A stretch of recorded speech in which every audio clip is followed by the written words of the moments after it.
A very good evening to one and all present here. My name is Rachna, your host for this event.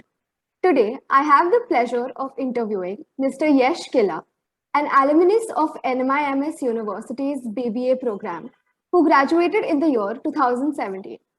With immense experience in his field, he is currently the Business Development Manager of Head Turners, which is one of East India's largest chains of luxury salons. Thank you so much, sir, for taking out some time out of your busy schedule to connect with us today. You're welcome, Rachna, and thank you for inviting me for this conversation. Yes, sir. Sir, my first question to you is, how do you think your Yes. experience at NMIMS prepared you for the real world and helped you to scale Head Turners into a premier salon chain along the east coast of the country? Okay. So the first thing which I learned was to come out of my comfort zone since I am not from Mumbai. Going to Mumbai and living there was a breakthrough challenge for me. That was beyond the college life. Apart from that, in college life, there was always academics, but to add to the academics, there were many activities we had done. Yeah, Two of them are the A team, which we are done in second year, and the second one is What If, we are done in third year. So these two activities were marketing activities where I learned the spirit of teamwork and leadership. right, right. So these That's helped me till date. that's great, sir. That's great. So my second question is, with the pandemic hitting us and the businesses being forced to shut down, what were your initial thoughts and what efforts did you think were necessary to resume operations? Okay. So on 8th March 2019, I flew down from Mumbai to Calcutta coincidentally, and from 23rd we had the national lockdown. Since we had the national lockdown, the very next day or the very after 2 or 3 days, I started researching about the coronavirus. So my purpose was to gain as much as knowledge possible from all across the country and all across the globe from people of various industries and from doctors to get credible information so that that information can be passed on to my staff and also further on to my clients. Right. So what we had done is we had conducted meetings in each of our branches in which we I shared my knowledge which I had gained for the past previous 2 3 months to my team, and then I also told them that you have to impart this knowledge and spread this knowledge to your further to your clients when they come to our salon. Why? Because this will help us to build a hygiene brand name in the industry. Yeah, right. I think it's very important for all of us to know about it because since it hit us, everything changed very drastically, at least for our country. Oh, yeah. My next question is from working with brands like Desange Paris and Jean Claude Beguine, what experiences and learnings were you able to incorporate into your strategy at Head Turners?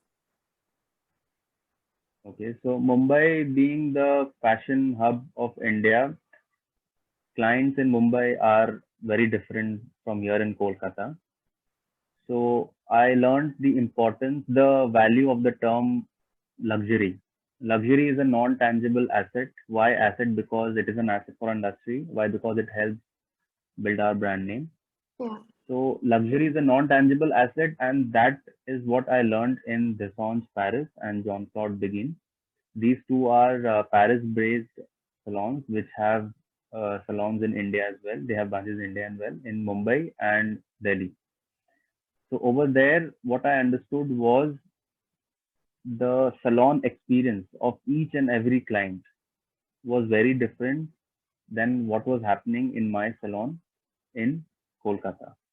So that is what I learned and what I implemented in my yeah, salon. that's great, sir.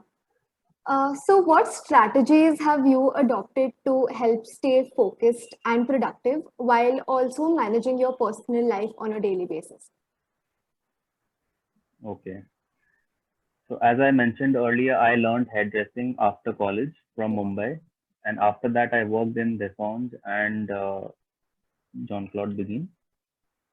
After learning and after analyzing and what I decided was that now when I move back to my hometown, I will be a role model. I have to act as a role model for my entire team because they don't have the opportunity to learn from other states, cities, or maybe outside countries. But Yeah. thankfully, I have the opportunity to learn from all across the globe. I've even gone for training to Paris and various other countries. So my motive was to act as a role model for them. Yeah. And how can that be done? I had to maintain my discipline and I had to make sure that whatever the fashion industry is a ever changing industry. So I Yeah. had to make sure that I am timely updated with the current trending fashion in the industry. So Mumbai helped me a lot in this. Right. So growing a business, as we all know, and doing it right can be very crucial. So, what challenges did you come across while building Head Turners into what it is today? Okay. So apart from the basic needs, which is capital, working capital is really important for us because when you open a new salon, if your brand name is already established, then the working capital can be less as compared to a brand which has just opened and wants to build a brand name. Yeah, Working capital is really important because 6 months, that is the at least 6 months, you will need a good working capital to run your salon. After that, then things ease out. That is one important thing. Apart from that, as I mentioned earlier, salon experience, I make sure salon experience is at the apex of each and every service. Why? Because that helps to retain our clients. More than the technical service itself, salon experience helps to retain our clients. right. So I completely agree. So, what steps would you personally take to transform a negative experience into a positive one? Okay. To transform a negative experience to a positive one, what I would like to say is that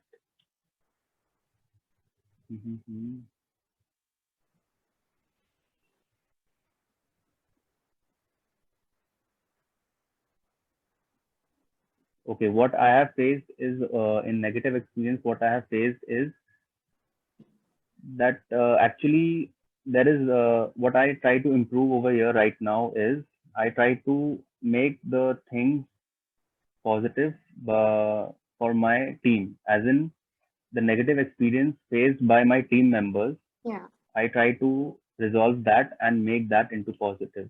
So that is what I am doing right now. that's very important as a team leader as well.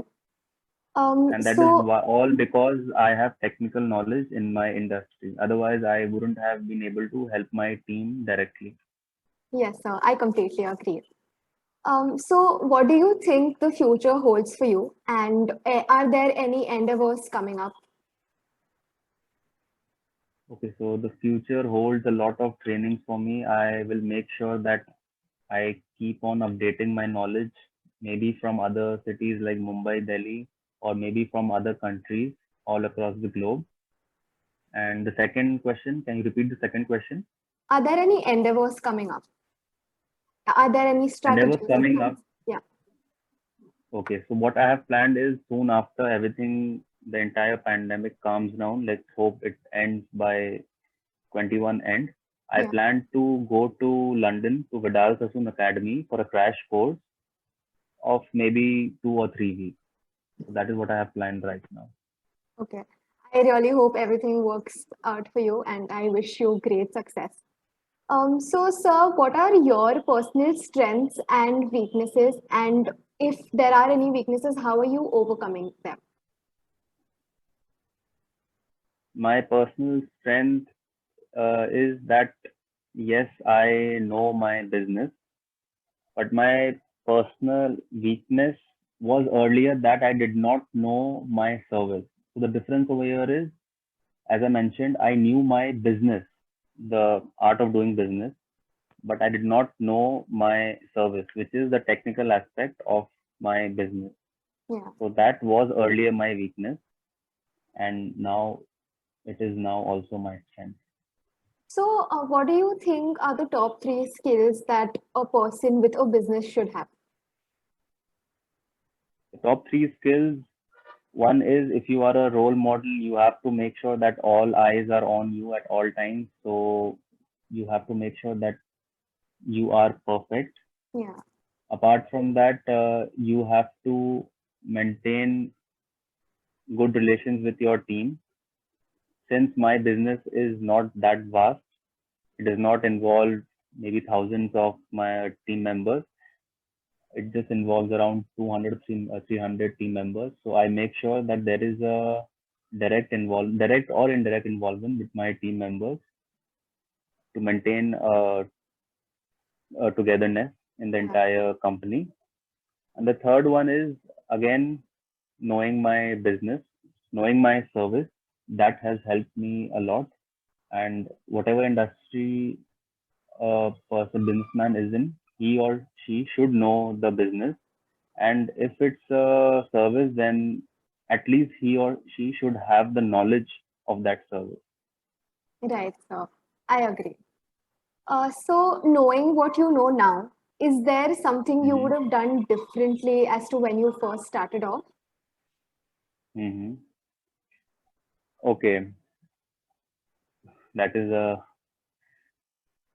So what I have done better back in college would be to give importance to each and every subject in college. So there are a few subjects which I gave more importance to, and there were other subjects which I gave comparatively less importance. So this is what I learned, that right now each and every subject which I had in college were important to me, and only if I would have given more importance to those other subjects, it would have been more fruitful and beneficial for me right now. I think all of us need to understand that because all of us have our favorite subjects and the subjects that we Yes. dislike. So we tend to pay more attention to the favorite ones. Yeah. So, sir, this is my last question for you today. Before we Okay. wrap up this Okay. interview, what advice would you give to the future B School graduates of this college as they prepare to venture out in the world? Okay. For the graduates who are venturing out into the industry, the first thing is, you like, for my industry, in respect to my service industry, it involves a lot of interaction with the clients one on one. So you have to be very interactive, and that starts from schooling, from college. So Yeah, make sure you are participating in all the activities apart from the academic. And then once again, like I mentioned earlier, you you never know which subject will turn out to be the most helpful one after 5 years. I am realizing that right now, and I won't say regretting, but yes, if I would have given importance to the other subjects, then it would have right. been beneficial for me. Thank you so much, sir. This brings us to the end of our event. It was such an enriching and insightful interview. I'm sure that everyone watching has benefited from listening to you and learning about your journey. Thank you so much, sir, for sharing your thoughts and experiences with us. I'm sure this interview has given us something to think upon. It was an absolute pleasure interviewing you and speaking with you. Lastly, I would like to thank the audience for being patient and tuning into our event. We hope to see you again soon. Thank you so much. Thank you so much, sir, for being And here. thank you, Christine ma'am, for organizing this event. Yes, sir, definitely. Thank you so much. Good day.